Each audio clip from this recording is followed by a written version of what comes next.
The bell rang again, a single, hollow clang that rolled through the fog and into the night. It came from the church tower, the only thing left standing in the town of Coldcreek. The sound carried across the empty valley, echoing over the cracked roads and burned-out houses. But there was no one left to ring it. Not a single living soul had been seen there in 10 years. When the rescue teams came after the storm, they found nothing. No people, no cars, no signs of struggle. Just open doors, cold dinners on the table, and the faint smell of smoke in the air.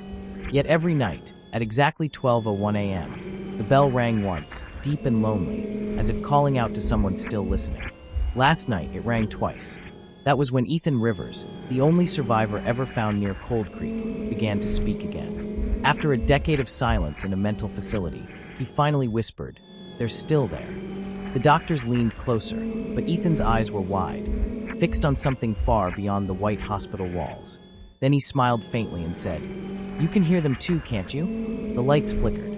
Somewhere far away, a bell rang again. Before Coldcreek disappeared, it was just a small mountain town in northern Oregon, a quiet place with a single diner, a school, and that old stone church built in 1892. Everyone knew everyone.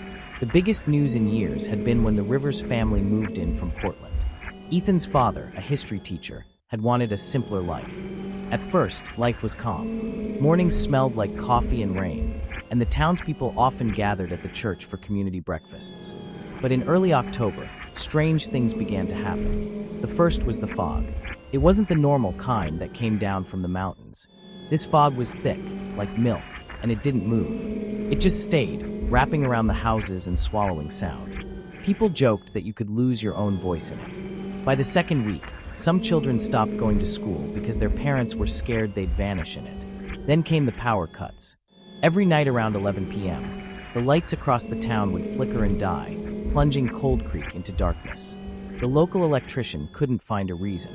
He checked the lines, the transformers, the breakers. Everything was fine. But when he tried to stay up and watch the system fail in real time, his wife found him the next morning, still in the basement, staring at the main switch with wide, glassy eyes. He was alive, but he couldn't speak anymore. Pastor Lewis was the first to say something wasn't right. He started holding extra prayer meetings at the church every evening. "It's not the fog we should fear," he told the people. "It's what's moving inside it." But nobody believed him. Not until Halloween night. That evening, the fog rolled in early, thicker than ever before. Ethan remembered it clearly. He and his friend Jordan were in the town square, setting up pumpkins for the children's parade. They heard something faint, a sound like whispering, mixed with the wind. It came from the church bell tower. Jordan laughed, thinking it was just the wind, but Ethan swore he heard words. Low, dragging words that said, "It's time." At 11:59, every light in Coldcreek went out. The entire town plunged into pitch-black silence. The fog turned darker, almost solid. Then, at exactly 12:01, the bell rang once. And then again. That's when the screaming began. It came from every direction: houses, streets, the woods. Ethan ran with Jordan toward the church, thinking people had gathered there for safety. But when they reached it, the doors were wide open. The pews were empty. Candles burned by themselves. Then Ethan saw them. Shapes in the fog, dozens of them, standing perfectly still inside the church, their outlines faint like shadows underwater. Jordan whispered, "Who are they?" But no one answered. The figures began to move slowly, turning their heads toward the boys. Ethan's instinct screamed to run. He grabbed Jordan's hand and bolted, but as they crossed the street, something pulled Jordan back. Ethan turned just in time to see his friend vanish into the fog, gone, as if swallowed by the air. His scream cut off mid-breath. Ethan ran until his lungs burned, until he could no longer hear the bell or the whispers. He collapsed in the forest at the edge of town. When he woke the next morning, the fog was gone.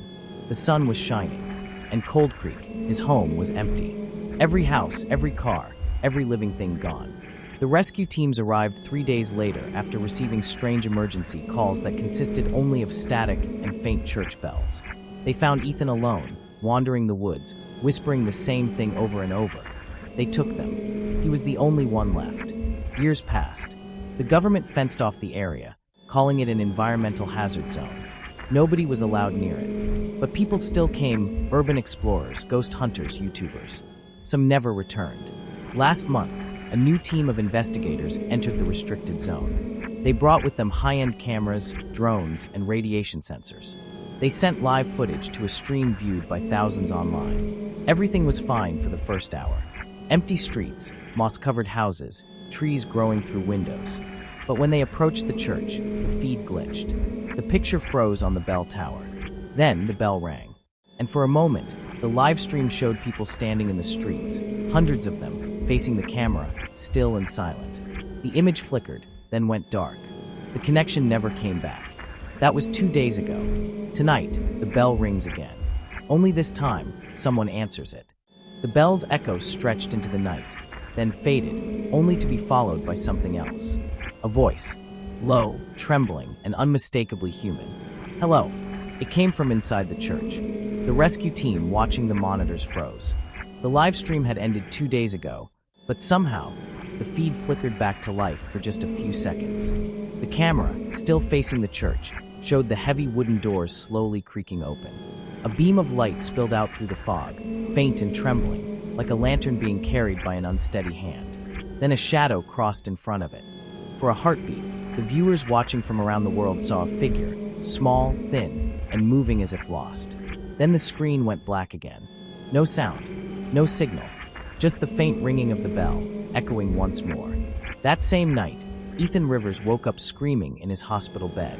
He clawed at his restraints, gasping for breath, eyes wild. The nurses rushed in, but he kept shouting, "It's starting again. They're coming back." He tried to explain that he'd seen the live stream in his dreams, that he'd heard the bell again, not in his head but in the walls, in the floors, even in his bones. The doctors thought it was another psychotic episode. But the next morning, a nurse found something strange. In Ethan's room, right above his pillow, someone, or something, had drawn the outline of a bell in the dust on the wall. Ethan swore he didn't do it. He was moved to a higher security wing that day. But the nightmares didn't stop. Every night, he saw the same thing, the fog swallowing Coldcreek again, and the people inside it standing in the streets like mannequins. In each dream, they turned their heads toward him and whispered, "Come back." 2 weeks later, a news report shook the country. A hiker named Lucas Myers had gone missing near the old Coldcreek fence line. He'd been filming a short exploration video for his YouTube channel. His last clip, posted automatically from his phone, was only 4 seconds long. It showed the fog rolling down the mountain, and the faint sound of a church bell in the distance. Rescue teams found his camera lying in the dirt, lens cracked, battery still warm. But there was no sign of Lucas. The forest floor was disturbed, as if many feet had passed through the area recently, too many to belong to one man. They decided to search inside the restricted zone again. Ethan heard the news from his hospital room. He hadn't spoken in days, but when the nurse mentioned the missing hiker, he simply whispered, he shouldn't have gone near the bell. Then he looked up and said something that chilled her blood. They're calling people back. It's how it starts. 3 nights later, the search team entered Coldcreek. The fog was heavier than usual, clinging to their boots like wet hands. They marked their route with glow sticks, but the mist swallowed the light almost instantly. The radio signals were weak, breaking with static. At 11:45 p.m., they reached the town square. Everything looked frozen in time. The same rusted swings, the same broken sign that read, "Welcome to Coldcreek." They stopped to rest, setting up camp near the old diner. The air was silent, but one of the team members, Officer Green, noticed something strange. There were footprints on the street. Bare feet. Dozens of them. They weren't fresh, but they weren't old either. At 11:59, all their flashlights flickered once. The radios crackled with white noise. Then, faintly through the static, a woman's voice whispered, "It's time." At exactly 12:01 a.m., the bell rang. It was deafening up close, so loud that it vibrated through their bones. The sound came from the church tower, though the door was still locked shut with heavy chains. Officer Green shouted over the noise, "It's automated. Has to be." But before anyone could respond, the chains snapped open by themselves and fell to the ground. The church doors creaked slowly open. The team's body cams caught the moment perfectly. 5 figures standing in the fog just beyond the doorway, still as statues.